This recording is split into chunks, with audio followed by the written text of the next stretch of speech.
Na unaiona hiyo support na kwa namna gani? Ama kama hauioni ungependa iweje?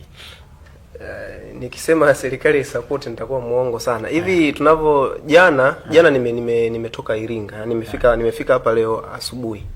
Nilikuwa na ziara ya Kilolo, nimekuwa na ziara Isimani na Mfindi. Kwenda kufuata vijana. Watu wa kwanza kabisa ambao wamenipa nguvu ya kufika kule ni wabunge wa majimbo hayo.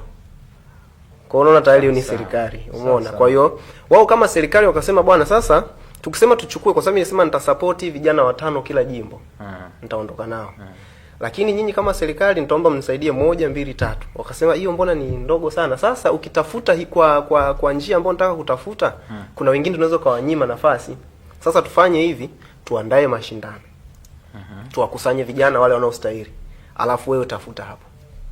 Kwa hata ikitokea kwa mfano kuanzia tarehe 6 mwezi wa pili nitakuwa na ziara ya Vision Sport Tour, ambayo hii ziara itakuwa inahusika na kupiga vita matumizi ya madawa ya kulevya kwa wanamichezo chipkizi. Nimeshafikisha hii kwa viongozi wengi wa serikali, wamelifurahia sana. Umeona, na wao wametoa motivation kwamba bwana, mkifanya vizuri tutafanya hiyo, tutatoa hiyo. Umeona, lakini pia hata kwangu mimi nikichukua kijana, kwa mfano nimemchukua Morogoro, alafu akafika huko kwa na mazingira magumu. Nikiwasiliana na wale viongozi wa serikali kule, wanakuwa ni wepesi sana kuwasaidia. Okay. Umeona, kwa hiyo wao wanacho mara nyingi kinachowafanyaga viongozi wa serikali wengi kurudi nyuma ni uaminifu wa wale wanaowasimamia hao watoto. Sasa ule mchango wanaoutoa sio ule ambao wanaouona. Umeona, hapo ndio changamoto. Kwa mtu anachukua hela kwamba mimi naenda kumsaidia huyu, lakini anakutumia na mambo yake. Kwa sababu ukiangalia sasa hizi ambao wameingia kwenye utapeli mwingi wa mtandao na huu ambao physical ni wachezaji wa mpira au watu wenye vipaji. Watu ambao wana vipaji ndio wanaongoza kwa kutapeliwa, kwa sababu mtu mwenye kipaji ni mtu ambaye ni rahisi kumconvince. Ukimpatia maneno mazuri ya kusikika na vitu vizuri vya kuonekana, ni rahisi sana kumconvince.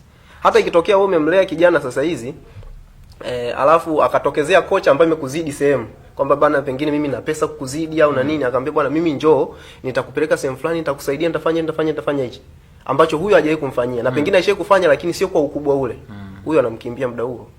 Kwa hiyo wao pia wanakuwa wana ile nania kutamani. Sasa unakuta leo mtu alikuwa anamsaidia, na mimi namsaidia huyu bwana, alikuwa kwa kocha Beka.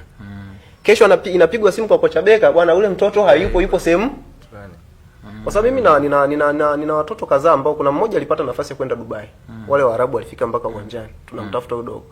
Ile dogo ameenda kucheza ndondo. Siku ya kwanza hayupo. Siku ya pili tena hawajamkuta.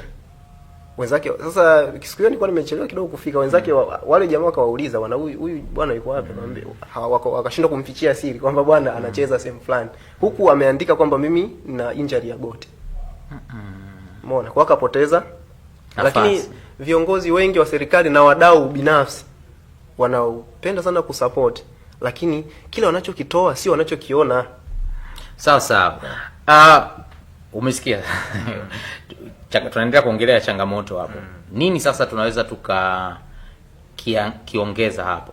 Yaani sisi kama wadau wote tunaweza kuanzia wapi? Maana kama hapo tulivyoangalia tayari maendeleo yameongezeka. Vijana wameongezeka discipline kiasi.